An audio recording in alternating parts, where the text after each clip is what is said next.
Angela Duckworth wrote an incredible book entitled Grit. In it, she writes about the intersection of talent and perseverance. Her search for grittiness led her to, well, let me read you what she wrote. Why were the highly accomplished so dogged in their pursuits? For most, there was no realistic expectation of ever catching up with their ambitions.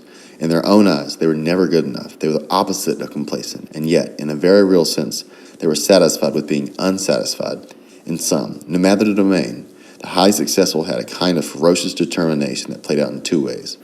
First, these exemplars were unusually resilient and hardworking. Second, they knew in a very, very deep way what it was they wanted. They not only had determination, they had direction. This got me thinking about a certain collection of classes that serve as the gateway to the Auburn Industrial Design Professional Program. A collection we like to call Summer Up. Here's a brief synopsis. It's a challenging 12-week course broken into 3 4-week sections. There's a section on technical drawing, perspective theory, and volumetric rendering. No matter how many apply to the program, only the top 45 are selected to move on to the sophomore year. I realized, if gritty people succeed in the long run, then these are the students I want in my classes, the ones who are willing to investigate, to stick with a problem, even when it's frustrating or uncomfortable. More than that, many of the students who apply to the program have no prior existing design experience. But the curriculum rewards gritty students. The test asks, can you understand an atypical skill set, visualize it in your head, and express competency using two-dimensional output? If you can prove you can hustle, persevere, and repeatedly adapt to the unfamiliar, then you might turn out to be a pretty good designer. But Ben, what about talent? What about prior experience? I'll get to that in a little bit. I gave Angela Duckworth's test to 66 first-time students. The test looks like this. The evens are questions on personal passion, and the odds are questions on internal motivation. You combine the two, and you get a cumulative grit score. There's one more thing that Angela Duckworth points towards as evidence of grittiness in her book, Pre-Existing Grit, developed by former experiences. She references Warren Willingham and his idea of follow-through. The follow-through rating involved evidence of purposeful, continuous commitment to certain types of activities, opposed to sporadic events in diverse areas. Notably, the particular pursuits in which students devoted themselves in high school didn't matter, whether it was tennis, student government, or debate team. The key was that the students had signed up for something, signed up again the next year, and during that time made some progress. I added this to the survey by asking a simple question. What activities did you do pre-college? How many years did you do it? And what did you achieve? I hypothesized the students with high grit levels would make it into the professional program.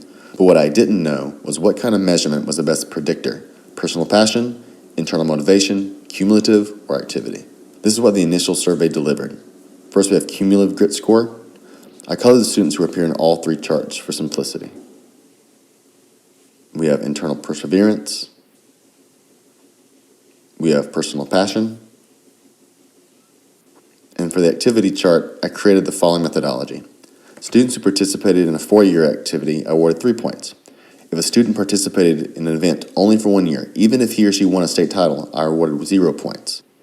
Students receiving a total of 6 are in red, 5 in dark orange, 4 in lighter orange, 3 in blue, 2 in pearl, and 1 in gray. After 12 weeks of trial by fire, I had my results.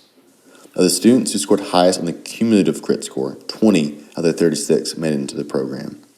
Of the students who scored highest in the internal perseverance section, 19 of the 36 students made it into the program. Of the students who scored highest in the personal passion section, 21 of the 36 students made it into the program. And of the students who scored highest on the activity section, 23 of the 36 students made it into the program. The grit test is successful in identifying students who make it into the program roughly 55% of the time, while the activity score having the highest percentage of success at 64%.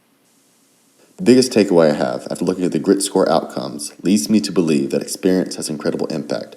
But there's 2 ways of interpreting experience here. First is that grit gained from experiences is transferable. These students had built up a tolerance and endurance to facing adversity. They didn't just mark a test with high scores because they felt they were gritty in the moment. Instead, they had real-life experiences to justify their score. The second is pre-existing design experience, specifically with the matter instructed in some route courses. Perhaps they applied grit early in their educational career. Perhaps they are truly talented. It's tough to tell. But I do know this. A later survey revealed that of the 10 students who had design experience prior to entering summer up, all 10 made it into the program. More to come on the studies that track the gritty students through the next 12 months of the design program.